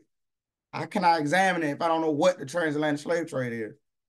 And so first I would look up transatlantic slave trade and learn what that is. And then I say, okay, that's the transatlantic slave trade. They say they carry goods, they enslaved this, they did the colonies, so that's the transatlantic, you know. And then I would get with you should have a mentor in this field. So you have the Colonels on, the Abdullahs on, you know, the Picolas that can also be contacted and for the guidance on a specific question. What like I write a Colonel and Abdullah all the time. How you do this? How you say this? You know, and then I take that, and then whatever your mind compel you to do, once they send you a treaty, you say, okay, I'm gonna read this treaty. I'm gonna read Article 1. Whatever you don't know in Article 1, any word, you write that out on a sheet of paper next to you. You write out post-liminium. You write out annexation. You write out political status. And you just research one word that day. It's tiring. It's a lot. So research one word that day. So when you go back and read the treaty, now you know what post-liminium mean now. You don't know what status mean. You don't know what annexation mean. But you do know what post-liminium mean because you took the time to look up the word. And so you take an article out of a treaty and you write down every definition. Every word you don't know, you write it out, then you write the definition. You can go to etymology. You can go to Google. See if the meaning is the same. Why did it change? Why is it a different in thought? That, you know, and so whatever your mind, well, I don't know, did the Moors only stay in Africa? And so then you ask that question to people that's in that study. And then they give you documents to look at, to go back and reference, and then you read it yourself. And then you, whatever in your mind, because you're gonna bring your uniqueness to this. Education is to bring out your innate talents and abilities. So you through this, you bring out your own talents, and we don't have the answer. But how we study, we have that answer though, because that's what you asked. So we do have that answer. So that's how we study, but how you present it, we don't have that answer. You present it with your uniqueness, with your style. It's no right way to present it. Just make a complete thought when presenting it. Silent weapons for a quiet war means a lot, but I want to specifically deal with color of law and legislation weapon, the weapon of that. So I recategorized it, so they, give them, so they can go research silent weapons of war if they choose, but the discussion will be more color of law and how words have been used as a weapon, so you can, that's the best way. You can just create a presentation, and then we go through the slides, and then we add, and then over time, you'll begin to get your own flow, because there's no right way to do it. Even with gardening, I'm gonna compare it to agriculture, because when I started learning about agriculture, I thought everything had to be, it was a concrete way to do it. It's like I gotta plant this right here, or I gotta have a raised garden box over here, or there's a structure to gardening, but I don't have to have a zinnia plant hanging from like this garden did. So when you learn what a zinnia plant do, what a marigold do, what lavender can do, basil can do, for its pest prevention, or mint leaf, you plant that plant according to your creation. It's your creation on how you think the women will receive the information. So you create your garden, you plant the plants according to what people eat in your area. And so you make it unique to the challenges that you face. You bring it out yourself. Only thing we do with these study groups is we look up the Treaty of Paris of 1783. And then we go to Article 1 and we say, and then they talk about the United States, and then we do a category to show what the United States is. You show the 13 states, and you reference that through Article 1 of the Treaty of Paris of 1783. And so you show people where you got the information from, so they won't say Kim said it. You show them where the information came from. And so you always support what you gonna say. Have a way to support it so they won't think you said it. Or if it come off alarming to a bunch of Europeans, they won't put you some kind of clause over you and say you this, because the only thing you did was show the document. And so it protects you so they won't use color or law based on what you said. You got a lot of people who just go out here and just say whatever they want to say. And so but they using color or law though. So they can take what you say and use that against you. So just reference. We just looking back to what's well settled, which we're not creating anything ourselves. We're looking back to what our ancestors established before bondage, before European colonization, not after that. We're looking back before that. A lot of people talk about what happened after servitude and all the wars, and they mention it from that perspective. Even though we were powerful in that concept, we wasn't who we were before European colonization. We were still powerful, but we wasn't who we were before European colonization. And so, but you have a reference. Always have a reference of where you got your information from, and make sure it's something settled, like the treaties or like letters of congressional records, war records, and stuff like that. That could be concrete evidence to support whatever it is you're saying.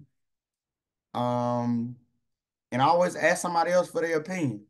Get somebody else's opinion as you're starting. But there's no special way. There's no 100% right way to do a garden. You can put your peas wherever you want to put them, as long as you don't put them next to a plant that attracts the same bug, because now you'll be attracting the same bug in the same area, And so I don't know if Akano want to add to that question, or if anybody else want to add to that question. As far as myself, when I first came into the science of studying or just getting back into reading, like you first mentioned, etymology. And so any word that would pop in my head, I would have a notebook and a pen. So I would look up that word from its etymological perspective. Then I go into my Webster's dictionary, look up the word and the meaning, and just write those different. And in the law dictionary, my Black's Law Dictionary, you know what I'm saying, and write the definition down from the word from all three perspectives. And so that's how I started digging into the origin of words without really knowing that etymology was how important it was, or the law, how important it was as well, like driving and traveling. But I first thought, just an example, I first started with autograph and signature. If they're the same thing, then why do they have different meanings? And so I looked into that. You know what I mean? What's an autograph? What's a signature? You know what I mean? Signature deals with contracts. Autograph is just somebody's handwriting.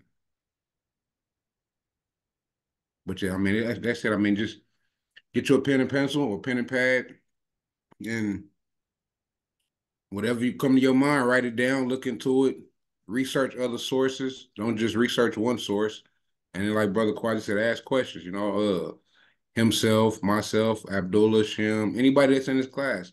I mean, if they have questions, ask anybody. I mean, that's what we're here for, is to help. And I yield with that. And that was a great question, because that's somebody else wanted to ask. And so that's why it's good that we talk like this. So we can know it's not all laid out on some kind of gold plate, you know. So hope that did that help you out a little bit? Did it give you something to work with?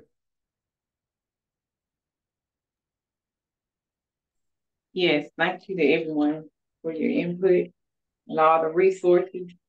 I'll definitely work on it and implement it. Thank you. And so we're gonna be busy. I try not to let that be an excuse for myself, because you're gonna be busy. It's gonna be a lot, but we got to find out for ourselves what's important. Like the sister mentioned earlier, she mentioned Larissa talked about the future generations, not just her grandchildren. She said not just my grandchildren, but 10 generations. Other nationalities are thinking ahead. So when somebody say to you that they're too busy, they don't have time, which if we're not, if everything we'll make time, and so we'll begin to learn so we can structure ourselves to help 10 generations or more in the future.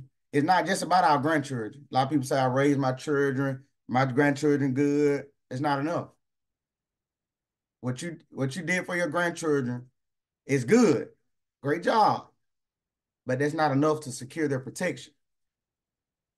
And so what she said was powerful. And I wanted to just sit back, but I know that other people want to speak, and be on. But that stuff like that stick with me because I'm listening. I'm sincere.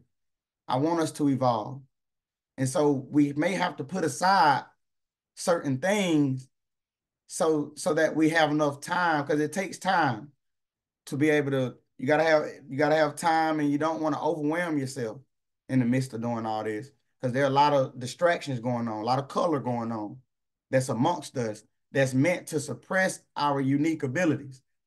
And so it's designed, that's why it's hard, because it's designed for you to just do what you're told. And so it's hard to do all of this because our structure has been attacked. And so we are thinking, 10 generations ahead, and we need each other. We need a structure. And so I appreciate when she said that, because I wanted to bring that back up. So you all know that everybody on is on the same accord. Now, how we get there is what we have to grow in with one another. Because we have to be in sync. And so anybody else want to add before we get ready and close?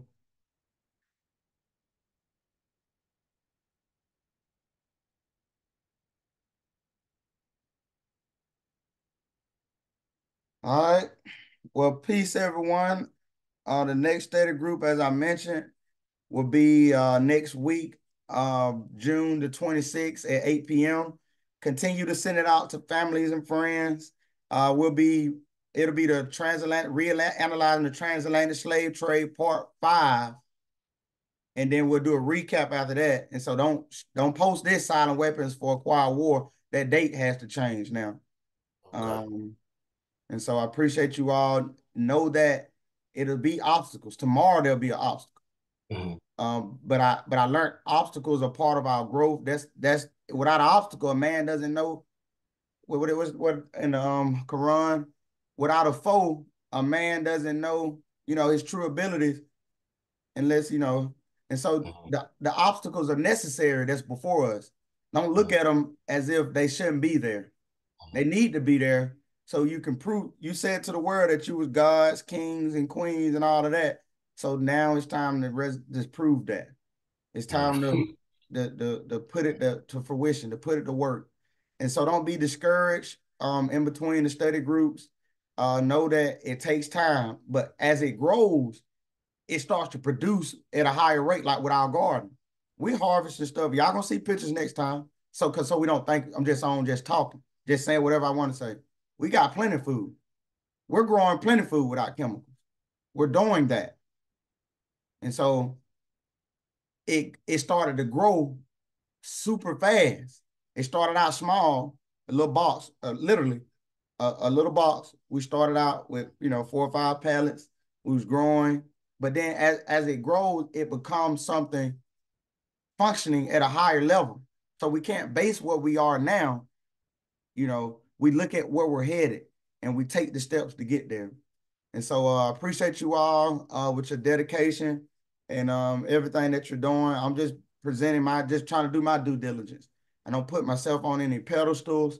I come to you humble as I am today, that we need each other, that we will work together, that we need a basis of communication. So this is a platform for us to be able to come on and communicate. But just me, Akano, and the Morris Mondays and everything the doula doing has got us to this point.